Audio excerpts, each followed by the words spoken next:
Well, good afternoon. I'm David Luberoff, the Deputy Director of the Joint Center for Housing Studies, and I'm thrilled to welcome you to today's talk on the geography of gentrification and residential mobility. Before we begin, I have three quick announcements. As you've seen on the slides that were just, they're going by, next Tuesday at 4, our next event will be, we're hosting a talk with Lauren Sandler, author of This Is All I've Got, A New Mother's Search for Home. Terrific book published last year that the Times named as one of the 100 notable books of 2020.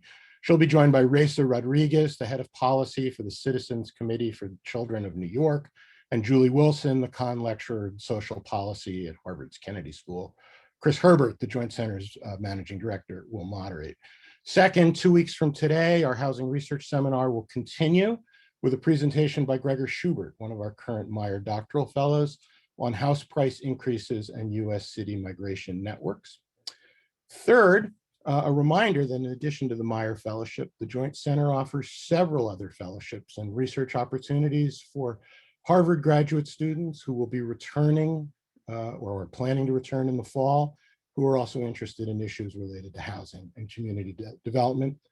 Today's the application deadline for one of those. The others are due in early to mid-March.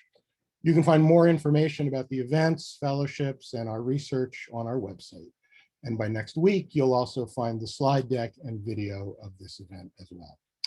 And now I'm happy to introduce Hyojung Lee, a former Joint Center postdoctoral fellow, who's now an assistant professor of housing and property management at Virginia Tech. He'll be talking about some really interesting work on gentrification that he's been doing with Kristin Perkins, also a former Joint Center postdoctoral fellow, who's now an assistant professor of sociology at Georgetown. We were talking just a minute ago, this is work that the idea for this actually began while they were both postdoctoral fellows here. Hyojung will talk for about 30 minutes. When he's done, he'll be joined by Kristin, and the two of them will take questions, which I'll be culling from what you pose via Zoom's Q&A feature. Apologies in advance, we almost certainly won't get to all of them before we end at 1:15. Hyojung, it's all yours. I'm very much looking forward to hearing about this work. All right, so let me share my screen. And does it look good? Yes. Okay, so good afternoon, everyone. Thank you for having me, and thanks for coming here. So my name is Hyojung Lee, and I'm happy to share what I've done with my great colleague, Kristin Perkins at Georgetown Sociology, since we were, postdocs at Joint Center. And personally, it means a lot for me to do this, homecoming presentation, since literally this paper was started here, and it would not be possible without the unique data and support that we got from the Joint Center. So before we get started, I just wanted to make sure that we conducted this study as special status researchers at the US Census Bureau, but the results and conclusions are solely ours and do not reflect the views of Census Bureau. So let's start. 3 years ago, we started this study to answer this simple question: does gentrification cause displacement? Well, sometimes we take for granted that it does, but there have been mixed results in the previous studies. So some studies say, yes, gentrification displaces some long-term residents, especially those vulnerable populations. But others says that gentrification effect is less dramatic and less conclusive than what we thought. So you may ask, why do we have this kind of inconsistent result? So one possible explanation is that it is because the previous studies use slightly different measures of, and definitions of gentrification. But given that those papers tested some alternative measures, and given what we found from our own robustness test, it seems like this is not a major issue. Then another potential explanation would be about the different local contexts that could influence the relationship between gentrification and regional mobility. And there has not been direct evidence of that. And that's why we are doing this kind of conductive study. But there's been several studies that provide some clues, like the studies that showed growing inequality and spatial heterogeneity across cities, and some different pathways of neighborhood changes across regions. And that could be an issue because some of the previous gentrification studies were conducted at, say, national level, covering all MSAs, while others focused on what's happening in a city like New York or Philadelphia or San Francisco. And as we all know that these cities are quite different in many ways, so it might be actually pretty obvious that gentrification has nothing to do with residential mobility in one city, while the story is quite different in another one. So in this paper, we wanted to examine the relationship between gentrification and residential mobility, and whether there are some differences in such relationship across different types of metropolitan areas. In doing so, building on previous research, we compare the mobility patterns of gentrifying neighborhoods with that of similar but non-gentrifying neighborhoods. So suppose that there are neighborhoods at risk of gentrification or gentrifiable neighborhoods, then we can identify gentrifying and non-gentrifying neighborhoods among them. And suppose that we observe that mobility rate in the gentrifying neighborhoods is about 10%, while that in non-gentrifying neighborhood is about 5%. Then we can interpret that gentrification is positively associated with regional mobility. And it is not necessarily so, but we may expect to see this more often if gentrification involves or causes displacement. And we wanted to go a little bit further. Like we wanted to do this for different types of metropolitan areas and see whether there's any heterogeneity across different types of the MSAs, like we see different kind of mobility effects, gentrification effects on mobility. So the first step of this paper would be identifying those gentrifiable and gentrifying neighborhoods. And this section introduces how we define them. In this paper, we conceptualize gentrification as an influx of those higher socioeconomic status people into low-income and central urban neighborhoods. So to be considered as gentrifiable neighborhoods, it should be central urban area and it should have lower income. So we picked up those census tracts that are within principal cities of MSA. So for example, in Boston, there's principal cities such as Boston, Cambridge, Newton, and Quincy. And then we identified those neighborhoods that have median income less than 80% of metropolitan area. Again, we can test other approaches like selecting those in bottom 25%, 33%, 40%, or those areas that has lower than median family income, median household income of MSA or principal cities, but that kind of definition is not a major issue, and the results are pretty consistent across different definitions. So long story short, as a result, we could identify about 9,200 neighborhoods that were central urban and low income or gentrifiable neighborhoods, which is shown in orange in this map.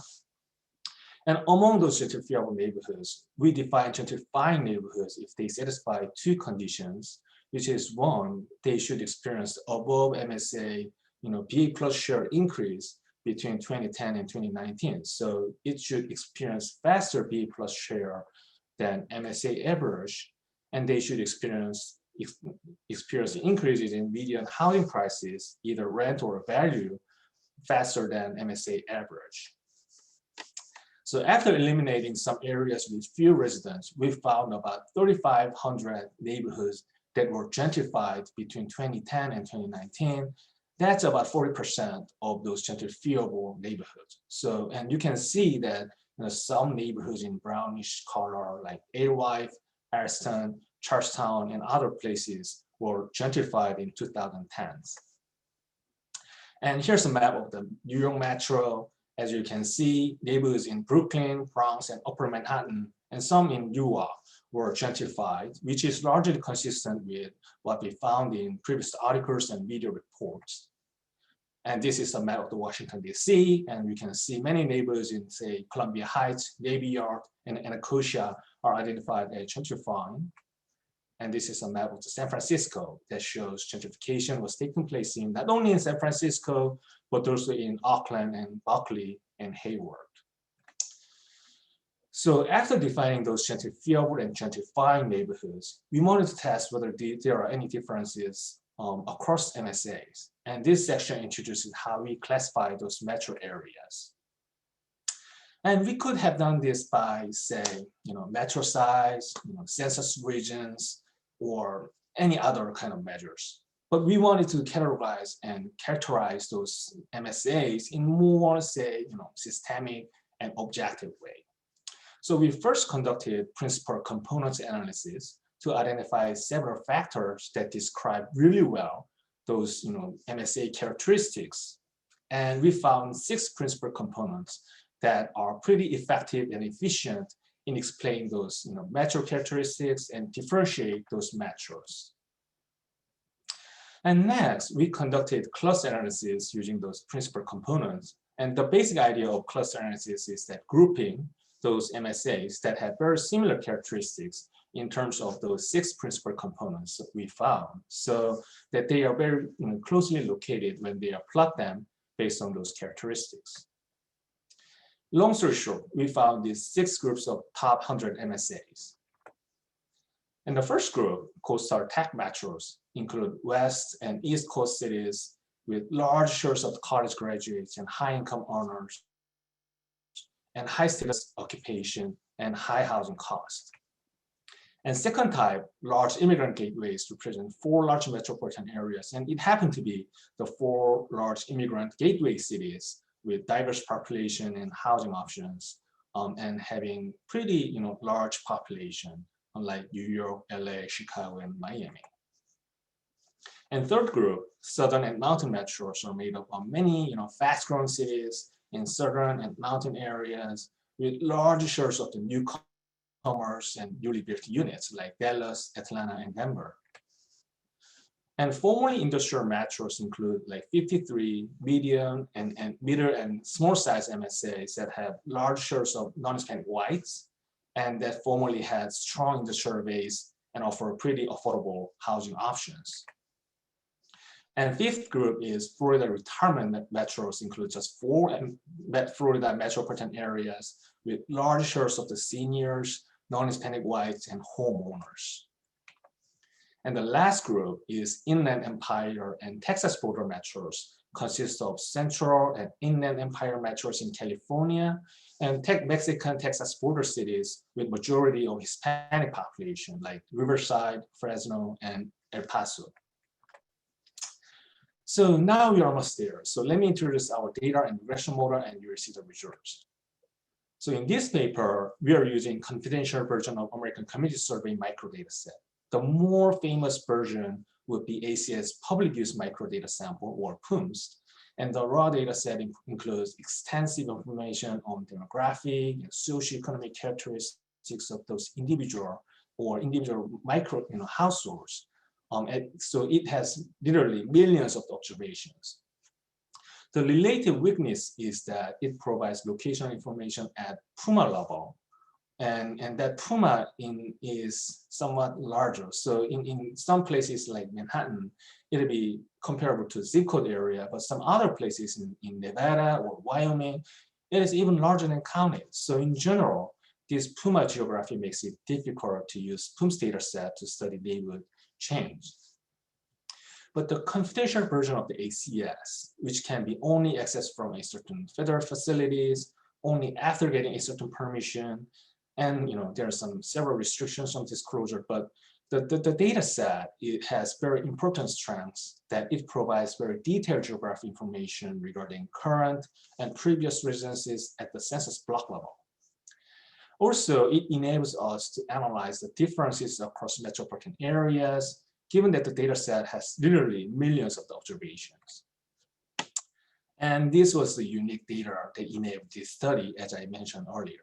So we were able to use 2011 to 2019 ACS data set and restricted the data sample to those adults who were in gentrifiable neighborhoods using the criteria explained before.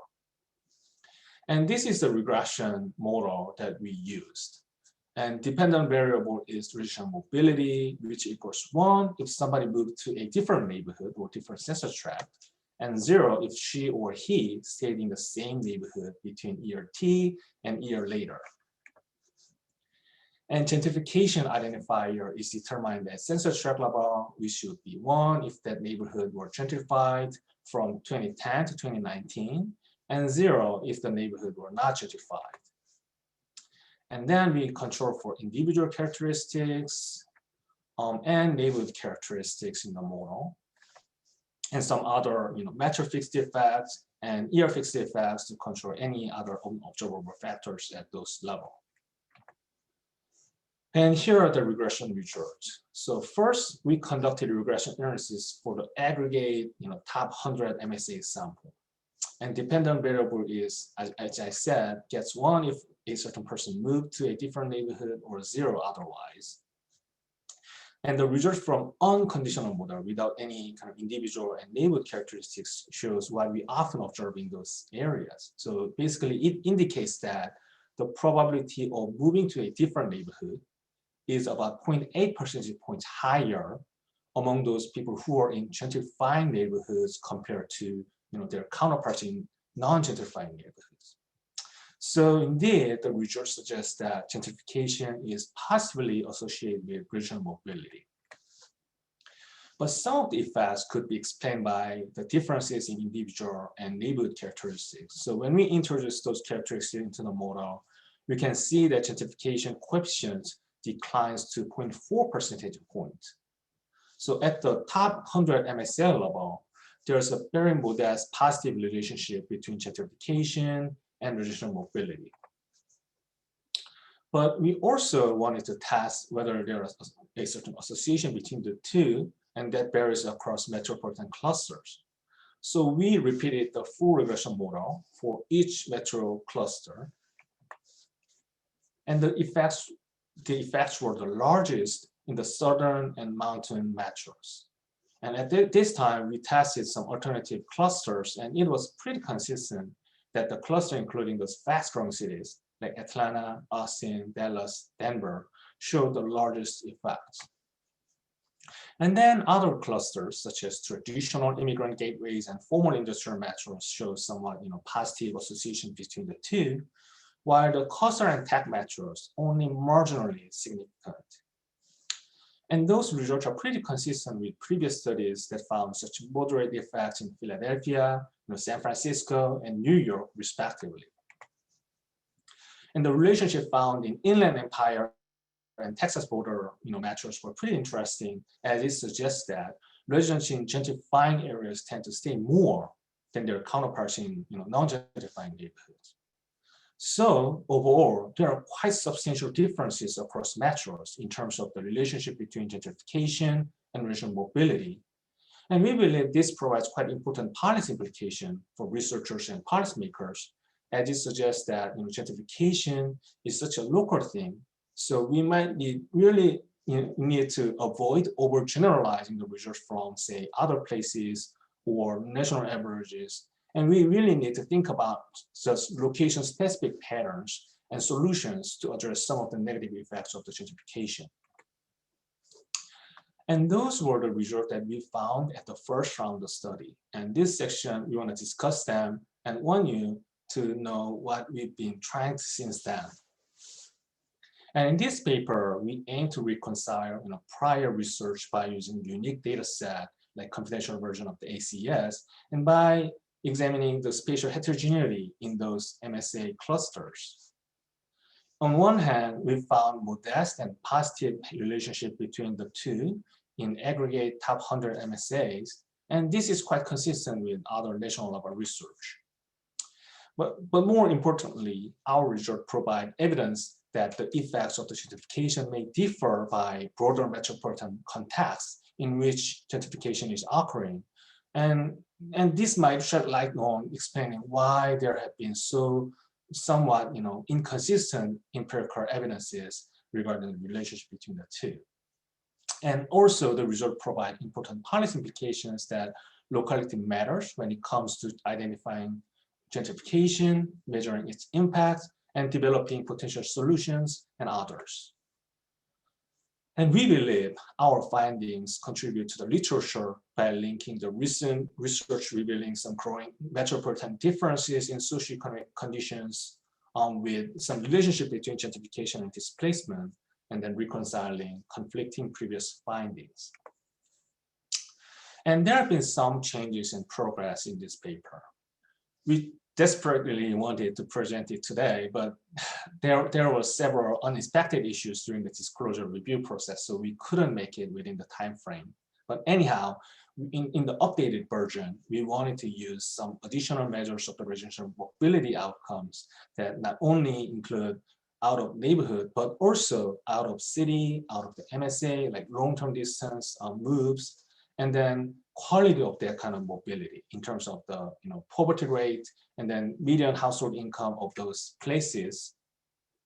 And also, rather than using yes or no, gentrifying versus non-gentrifying identifier, we wanted to use somewhat categories so that we can differentiate the effects of the intense gentrification and moderate gentrification compared to non-gentrification. And then we focused on more vulnerable population, say those with less than a bachelor's degree, and then expand our MSA sample to all MSAs rather than top 100, and restrict our central area to just really largest cities within that MSA. So we believe the main findings of our paper should not be substantially changed by these updates. And what we found in previous round would be largely hold. So we can discuss about them today, but please stay tuned as we expect that we will be able to report this research, updated research in several weeks or several, hopefully, days. So thank you, and that was it. Thank you, Hyojung. This is a just really fascinating and I think intriguing set of work. I'm thrilled that Kristin Perkins is going to join us also for the Q&A. Let me start, and Kristin, hi. Let me start. There were two just sort of methodological questions or as such, or clarification questions that popped up in the Q&A. One was whether you at some point will report the results by specific city, so below MSAs, and the other was just a clarification question. What do you mean by residential mobility? Particularly, how far does somebody have to move before they would show up as somebody engaged in residential mobility? And Kristin, also, if there was anything that you want to highlight or there's obviously nothing to correct, but maybe amplify. No, I'm happy to participate in the Q&A, but I don't need to rehash anything of what Hyojung did. He did a good overview of our work so far. I guess we can take the question about individual cities. We have done some of that work inside the RDC to look at individual cities. That's not something that we have in this draft or that we're planning to have in the next draft of this paper. That'll have to undergo like its own disclosure process. But we have been thinking about that in the context of prior research that has been single city studies to see if what we're seeing with these quantitative larger scale data is similar to what single city studies have found. Hyojung, I don't know if you want to add on that. Yeah, and then in terms of the regional mobility question, so our geographic unit of neighborhood is census tract that holds about 4,000 people in general, and then regional mobility means that somebody moved out of that census tract within a year. So somebody who moved within the neighborhood, that would be considered as just stayers in this draft. But we tested like some alternative definitions, but there's not many kind of difference that we can get from changing that definition of regional mobility in geographic unit. Yeah, and as Hyojung mentioned in the closing slides, this new draft of our paper is going to include some other outcomes that includes mobility out of the county, out of the metropolitan area. So in addition to just this outcome that we're presenting today that's out of the neighborhood, we have a couple of other outcomes that we're exploring. I think I did see a question that was sort of distinguishing between residential mobility and displacement. And I think that's an important thing to highlight here, that we are measuring a move, and from the census data, we don't have questions about the individual's motivation for moving. And that's important and has been shown in other gentrification research, that you really do want to narrow down when you're talking about displacement in particular to figure out the motivation for moving. So that's why we're talking mostly using the term residential mobility here, because that's what we're actually measuring. What I would recommend to anyone interested in this topic is there's a 2020 paper in the journal City and Community by Jake Carlson, who talks about different measures of mobility and what gentrification research has used. And he does come to the conclusion that if you can get to the motivations behind someone for moving, that's your best gold standard, but that our measure, this individual measure of mobility, correlates pretty closely with that. And so that's why we feel comfortable using that in this paper. I was struck by, and I see at least somebody else in the Q&A was struck by, that the largest impact seemed to be in the southern and mountain metros. I mean, one takeaway would be that was really the place where it looked like gentrification was having a particularly large impact. So one is that, I assume that's a fair read, and I'm wondering what do you make of that finding? How do you explain it? What is it? What do you think you're picking up with that? So that was pretty striking to us as well. So initially we thought maybe gentrification effects would be largest in the area with like having lots of the rental burdens and other things. But we realized that to those, fastly, growing cities have lots of the opportunities in suburban areas as well. So given that their housing supply is pretty strong in other places, those original residents find it, there might be some other opportunities in other places that result in greater mobility rate amongst those people and other things. So we are trying to, checking what kind of the factors might be associated with greater regional mobility in our next round of the paper, but it is pretty unfortunate that we cannot specifically talk about that kind of factors here. And it's also to keep in mind, important to keep in mind the time period we're working on, that we are starting from the mid-2010s, we're measuring mobility through the 20-teens. And so these are cities that are growing quickly in this time. And so, our findings from this time period may differ if we were comparing them to studies that have been done on New York or San Francisco or Philadelphia when they looked at gentrification occurring in the 1990s and in the early 2000s.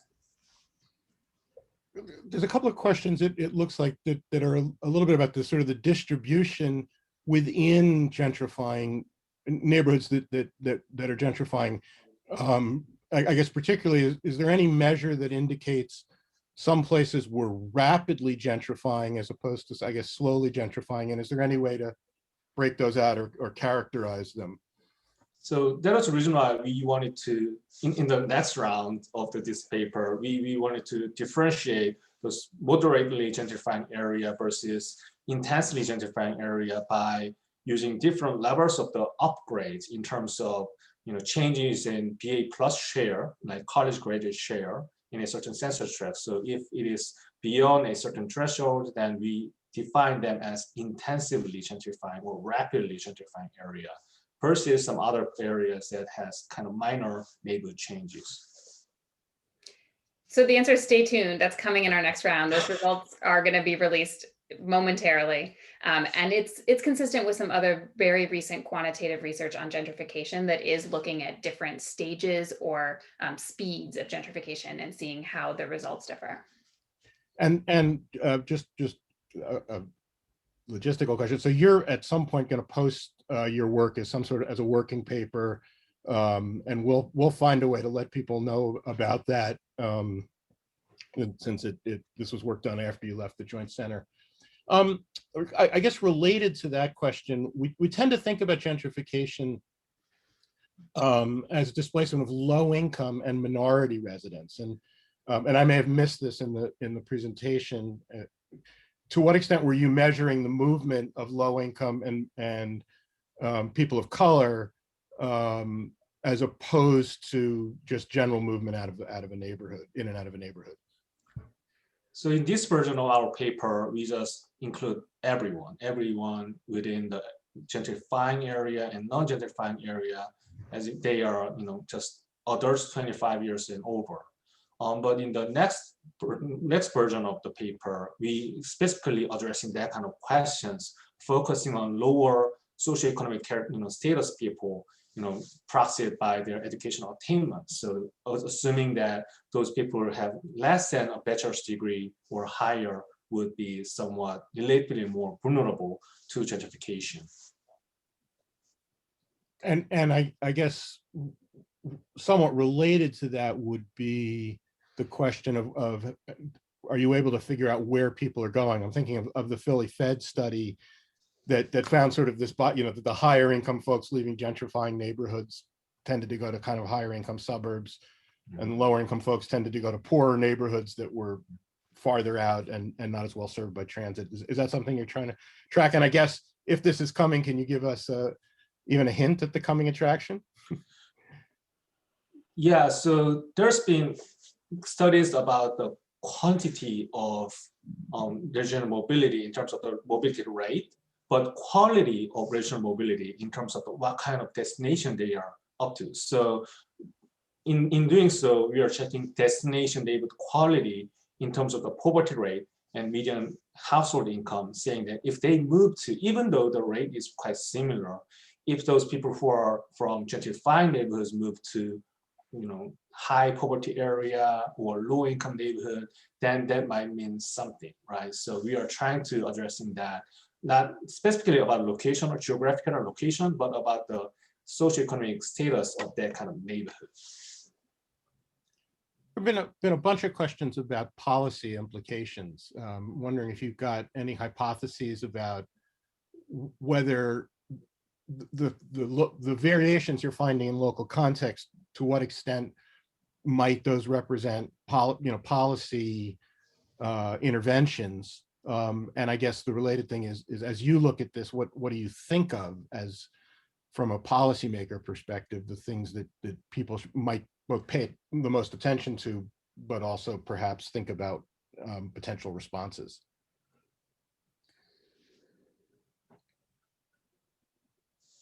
Hopefully that was clear. Hopefully the puzzled look is you're trying to think about it, or do you need me to reformulate that? So honestly, when we started this paper, it was not intended in this direction. So we just wanted to use the most comprehensive data set to answer whether gentrification is positively associated with regional mobility or not, so that we can answer some of the inconsistency across the different studies. And then we realized that there are quite substantial regional and spatial heterogeneity across cities. So this is potentially the first observation based on the most comprehensive microdata set. So I think this is our first step to showing that there's some geographic heterogeneity.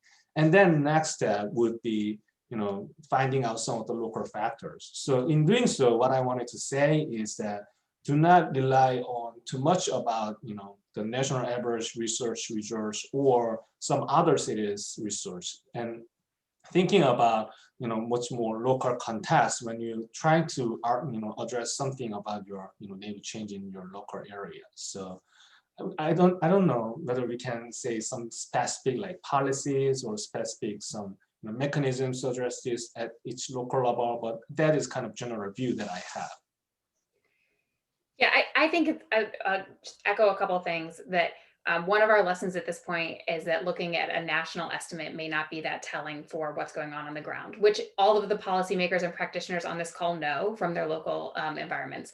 But I think that there are sort of two directions. In one direction, figuring out if there are local regulations or programs that are affecting the relationship between gentrification and residential mobility would be a great next step for this research, to know, is the the coefficient higher in some metros than others because there's not the protections for tenants in those areas? Is there something going on in the clusters where there's a lower rate of residential mobility that's helping people stay in their homes? And if so, could that be implemented in other places? But the other side of it is, if there's something working in Denver, are there other metros in Denver's cluster that could benefit from seeing that as a best practice? And so perhaps one lesson from this paper is to say, these are the clusters where we think the relationship is operating the same way. And so if there's an organization in some of these areas that's doing something that's really working, could other places learn? That's an interesting idea, even because you've got enough variation that you can start to look at even some state level, what's allowed. Changing course here just for a second, there's a question about, so the overall estimate is about a 0.4 percentage points. How big is it? How does that compare to sort of the I guess what the average rate of moves would be? Is that a big shift or a small shift or somewhere in between?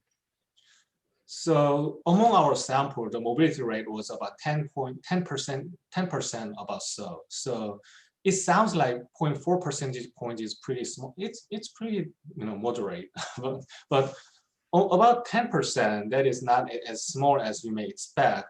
And after getting this kind of result, we were kind of assured, because 0.4 percentage points, that number were pretty consistent with other studies. So other studies also found 0.4, 0.5 percentage points effects of gentrification on regional mobility. So it seems like at the national level, national average, that is kind of normal to have that kind of number. Question about the different kinds of gentrifiable neighborhoods, which is, you can sort of think about two different kinds of neighborhoods in a way that traditionally gentrify. One is a neighborhood that's always been residential, and really a change in people. I'm thinking perhaps Bed-Stuy in New York, and then the other might be an area that was primarily industrial and really is seeing a conversion of use. I think you mentioned Alewife, and I'm wondering, is there anything that you've done that sort of looks at that kind of a characteristic pre?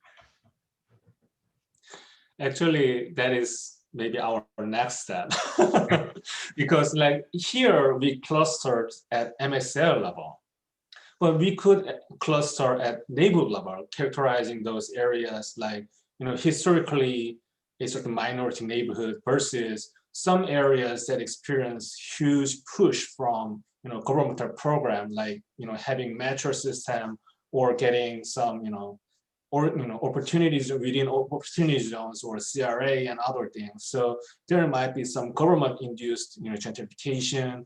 There might be some other places. So we wanted to cluster those neighborhoods rather than MSAs, so that we can identify which type of the neighborhoods were much more vulnerable to gentrification in terms of the regional mobility of original residents. And so in the maybe next round of our paper. Right, but what Hyojung means is the next paper, not the revision. That's a totally separate analysis. But I guess I can say, to sort of reassure anyone who's thinking about this, is that we do limit the analysis to like residential neighborhoods now in some way. There has to be a certain number of people living in the neighborhood at the beginning to be included in our sample. So we don't have just an entire like gray field site or industrial site that comes in as a gentrifying neighborhood. But would you have in there a neighborhood that was primarily non-residential in 2010, but has become a residential neighborhood? Or would that have not shown up in the original survey of? Right, they have to have at least 200 some residents at the beginning of the sample period to be included in the sample.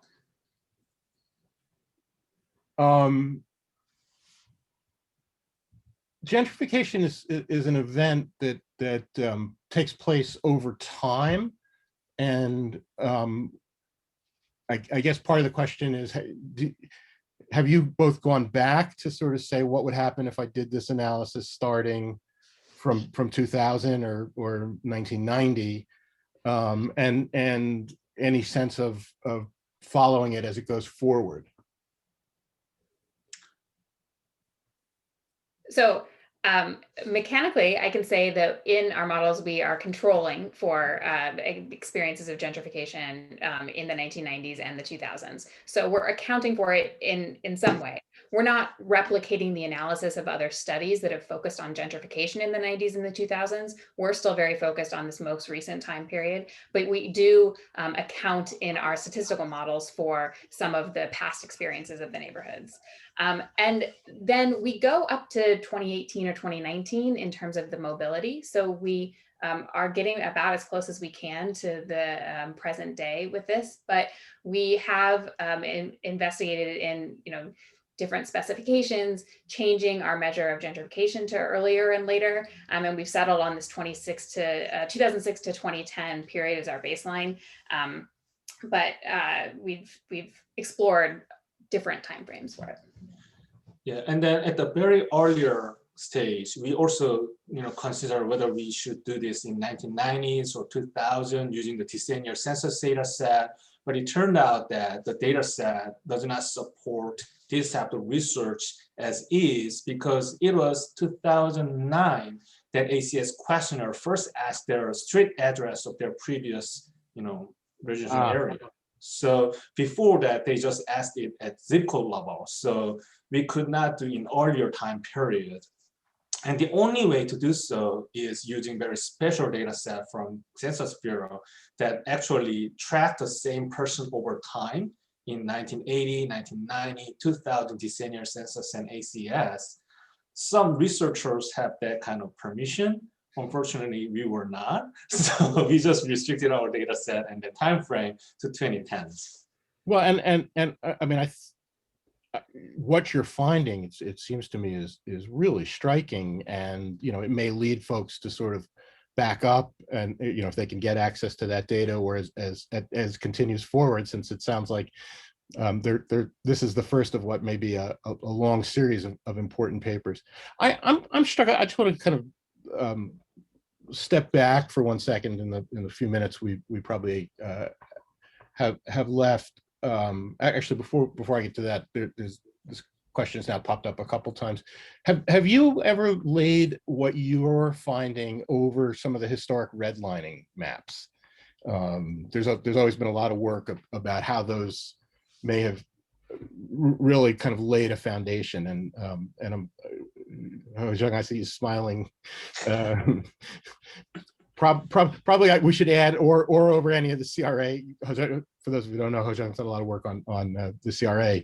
But have you done any work that might look at how this plays out to some of those historic kind of policy decisions that still seem to be so shaping our metro areas?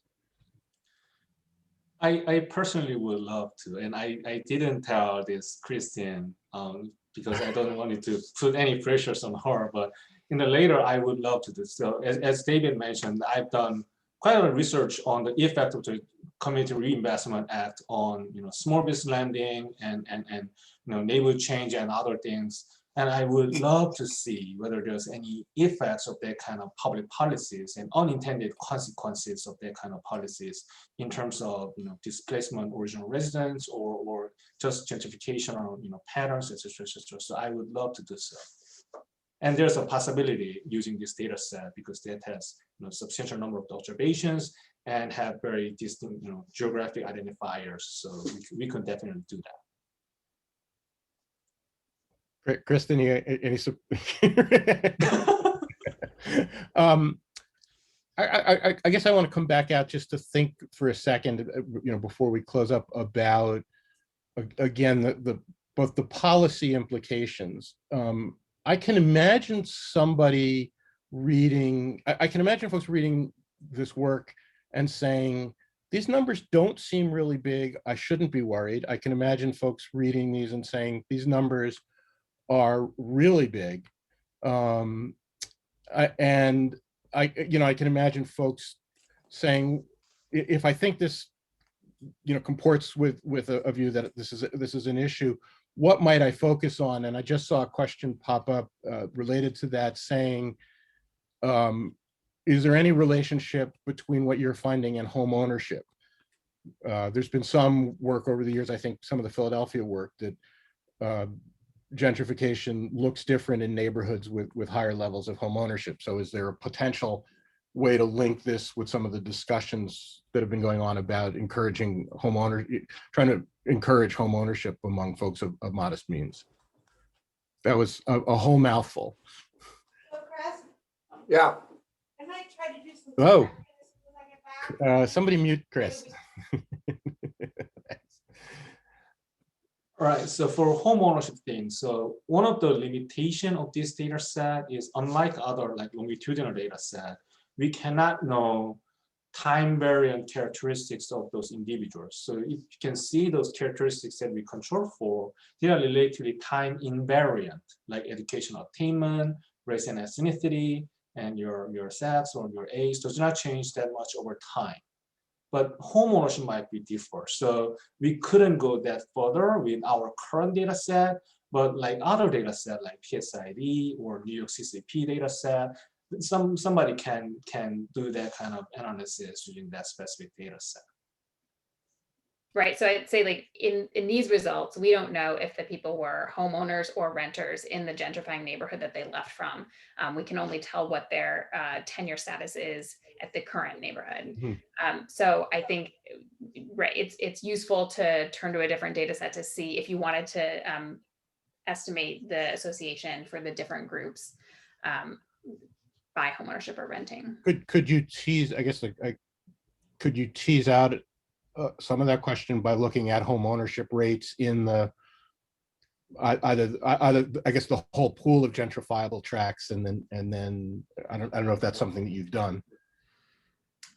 It's not something that we have looked at explicitly, but we could look at whether the homeownership rate of the neighborhood is moderating the association at all.